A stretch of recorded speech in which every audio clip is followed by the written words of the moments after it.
Afternoon, everybody. Alright, so I've got my notes pulled up on my other laptop so I can kind of walk you through the information for today. Today we're getting into the Cold War, so this is actually another combo unit. We will intro into the Cold War this week. We'll stop for our usual spring break, and then when we come back from spring break, I've actually already given you everything that you'll need for that week after spring break, which is all Chapter 23 stuff. And I apologize in advance. I realized this morning that I never put those test questions up for World War II. So that will be top priority today as soon as I finish getting everything in, as well as putting in grades, which I meant to do Friday, but just like everything else, it feels like nothing works out the way I had planned. So that will be something that will be going in today as well, because I've got a good 15 grades, if not more, that I have to put in this afternoon so that I can update you. If for some reason anybody can't access PowerSchool, please let me know. And as soon as it's all in, I can shoot you an email or a remind text to let you know what it's looking like. Okay? All right, so really quick, let's go through your notes that I sent in this morning.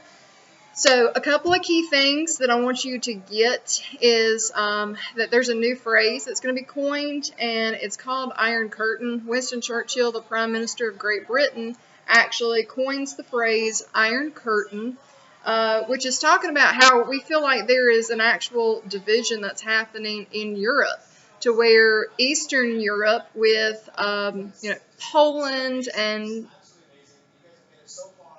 Czech Republic and Slovakia and the Soviet Union, about calling them Russia. They do go through a name change. They are now the USSR, the United, oh goodness, without seeing it in front of me now, I can't remember.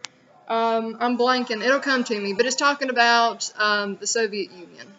But I forget like the whole.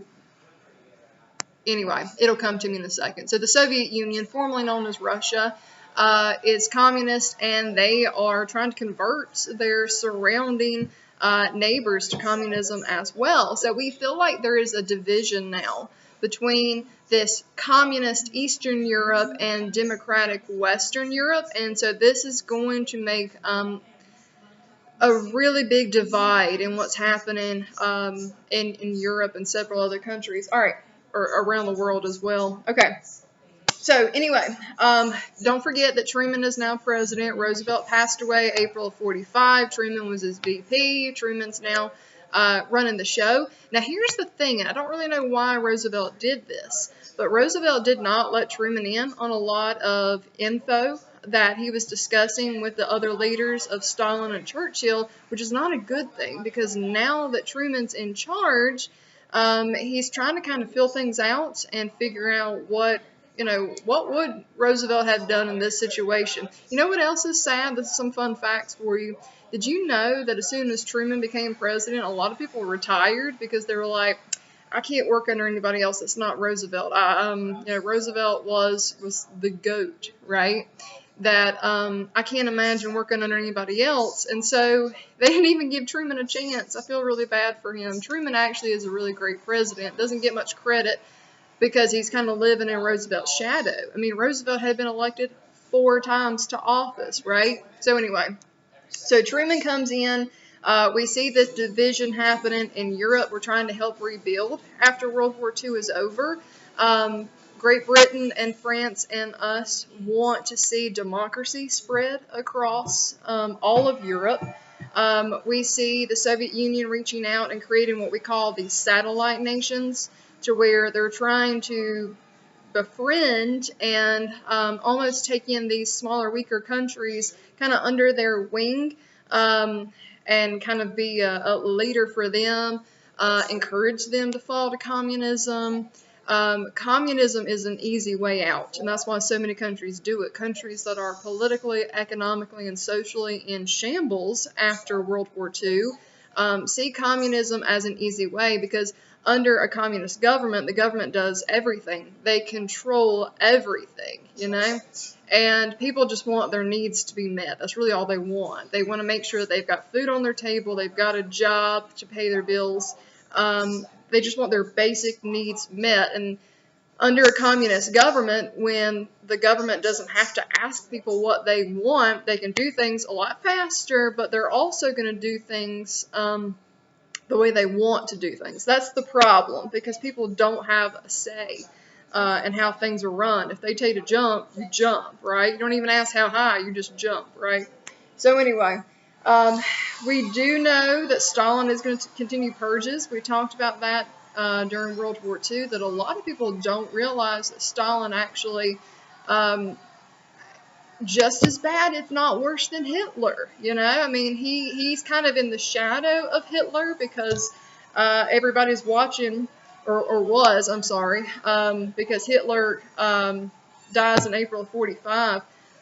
Everybody was watching, but now that Hitler's not on the stage anymore, now we realize what it is that Stalin has going on in the background, that he's creating and doing his own purges through his own country.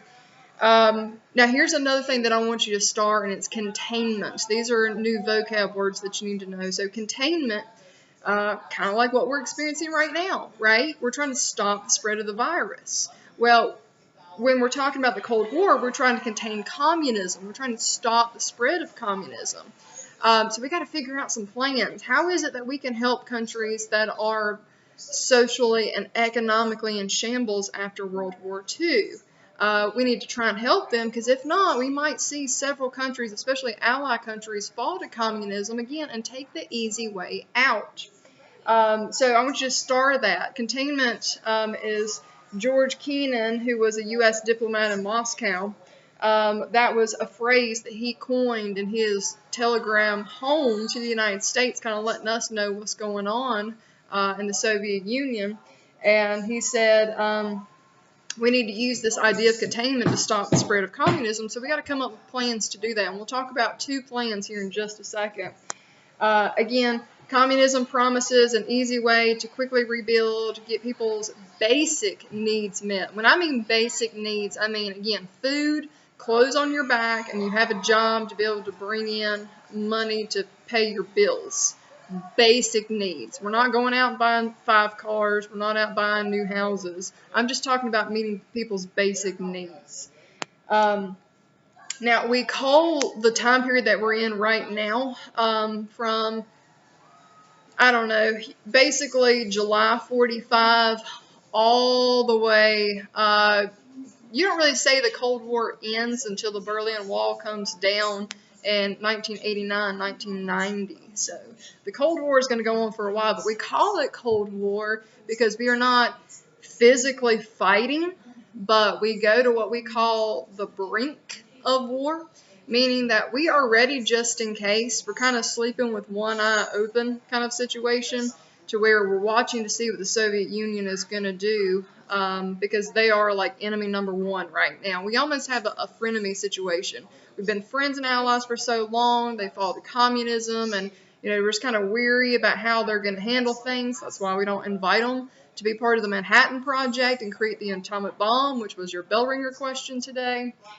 But anyway, so the two things that I want you to highlight from today's notes are the Truman Doctrine and the Marshall Plan. So the Truman Doctrine, named obviously after Truman, is our plan of action to provide money to any country that needs it to help them from falling to communism. So he goes to Congress and asks for $400 million. Yeah, I want to make sure I said it right. $400 million. And we offer it to everybody. We even offer it to the Soviet Union. Now, of course, they're not going to take us up on it. They're too proud, and they definitely don't want to admit that they could use it. But we offer it to everybody across the board. Anybody that needs assistance to get their country up and rolling again. We do have a couple of countries that take us up on it that are allies of ours, Greece and Turkey. And we are successful in not only loaning them that money, but keeping them from falling to communism, which is great news. So this happens in 1947. Again, it becomes known as the Truman Doctrine. It is named after Harry Truman because he is trying to do whatever he can to help others. Because, again, kind of the United States, we kind of see ourselves as Superman. We want to come in and save the day. We don't just watch these countries suffer after, especially after war has gone on. The second one that I want you to highlight is the Marshall Plan. So named after, where is he? George Marshall, a U.S. Congressman during the time. So he comes up with the idea, all right, money's great, yes, but let's start sending supplies because that's what people need immediately. Wow, is that not something similar to what's happening right now, right, with the virus, that the government's having to make sure we send out supplies like ventilators and medicine and any type of medical equipment that is needed? So he said, yeah, sending money's great, but they could probably use the actual supplies, and we could get it there faster than having to send them the money so that they have to buy it and purchase it and ship it and wait that much longer. So let's go ahead and give them what they need now. So again, Europe is trying to rebuild from all this massive bombing damage. We're going to use the Marshall Plan to send supplies. It was a great success. A lot of countries took us up on the offer. A lot of countries actually saved themselves from falling to communism because of the Marshall Plan. So star that as well. The last thing that we're going to talk about, and you can kind of look at the pictures that it has of a lot of the devastation that's happening in Europe. But the last thing that I want you to highlight and get is the Berlin airlift. I'm sorry. The Soviet Union is going to several times in the next 30 years try and prove to us that we're not the top dog, that they are. And so they try and show us that we just need to give up the parts of Germany that we're trying to take over and help rebuild. Again, they want revenge. They don't want to be fair about this.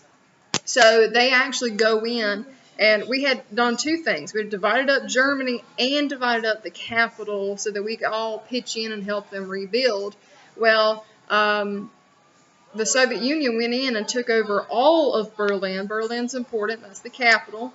They went and took over all of Berlin and locked it down, thinking we would just give up and leave them alone and let them have it. But we're not going to go down without a fight. We're the United States, right?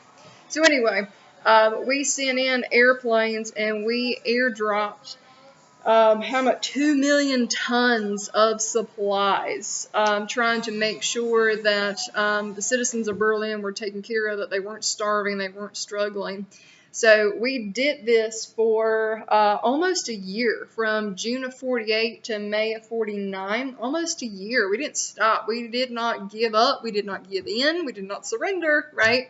But anyway, so it was successful. And the Soviet Union just kind of threw in the towel. They're like, all right, forget this mess. It's fine. You can take your half back. It's fine. It's over. So it's like, got it, proving that we're #winners all the time, right?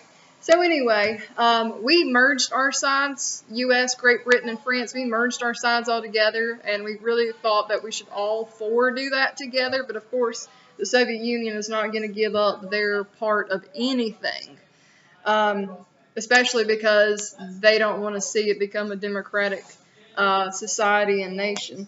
So anyway, the Berlin airlift just proves that we're not going to give up and we're going to continue to fight until the end. All right, I'm going to stop there.